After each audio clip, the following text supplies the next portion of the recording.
Dear friends, இது உங்கள் ஆக்சிடென்ட்க்கு no சொல்லு. திம்மம் மலைப்பாதையில இருக்கிறோம். இப்பவும் நீங்க பார்த்துட்டு இருக்க இந்த போர்டோட மீனிங் என்ன அப்படின்னா, ரம்பிள் ஸ்ட்ரைப்ஸ். பார்க்கறதுக்கு ஸ்பீட் பிரேக்கர் சிம்பல போல இருந்தாலுமே, இது அடுக்கடுக்கா இருக்கிறனால குறிக்கக்கூடிய மீனிங் என்ன அப்படின்னா, ரம்பிள் ஸ்ட்ரைப். ரோட்ல ஒயிட் கலர்ல குறுக்க கோடு போட்டிருப்பாங்க. அதுல ஏறி இறங்கும்போது சின்ன மேட்ல ஏறி இறங்குன மாதிரி ஃபீலிங் இருக்கும். ரம்பிள் ஸ்ட்ரைப்ஸ் பத்தி ஏற்கனவே தெளிவான ஒரு வீடியோ போட்டிருக்கு. அதுக்குரிய லிங்க் நான் டிஸ்கிரிப்ஷன்ல கொடுக்குறேன்.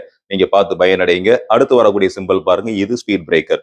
இதுக்கும் அதுக்கு என்ன வித்தியாசம்னா, ஸ்பீட் பிரேக்கர் ஒரே ஒரு மேடு மட்டும் இருக்கிற மாதிரி அரை வட்டம் சிக்னல் கொடுத்துருப்பாங்க.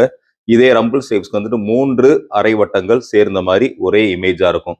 இது ரெண்டுக்குள்ள வித்தியாசம் சரியா புரிஞ்சுக்கிட்டு ரம்பிள் ஸ்ட்ரைப்ஸ் வருதா, ஸ்பீட் பிரேக்கர் வருதா அப்படின்றத கவனிச்சு ஓட்டணும். எதுக்கு இந்த மாதிரி சிம்பிள்ஸ் எல்லாம் இந்த ரோட்ல வைக்கிறாங்கன்னா, எங்கெல்லாம் வளைவுகள் வருதோ, எங்கெல்லாம் ஜாயிண்ட் ரோட்ஸ் வருதோ, எங்கெல்லாம் வந்துட்டு ஆபத்தான பகுதிகள் வருதோ, அந்த இடத்துல இந்த மாதிரி ரம்பிள் ஸ்ட்ரைப்ஸும் வேகத்தடையினுடைய சிம்பலும் உங்களுக்காக வச்சிருப்பாங்க. அது மாதிரி சிம்பலை நீங்க பார்க்கும்போது உங்கள் வாகனத்தை கூடுதல் கவனத்தோட இயக்குனீங்கன்னா உங்கள் பயணம் எப்பொழுதுமே பாதுகாப்பான பயணமாக இருக்கும். மீண்டும் ஒரு நல்ல தகவலோட அடுத்த வீடியோல உங்களை மீட் பண்றேன். இது உங்கள் ஆக்சிடென்ட்க்கு நோ சொல்லு.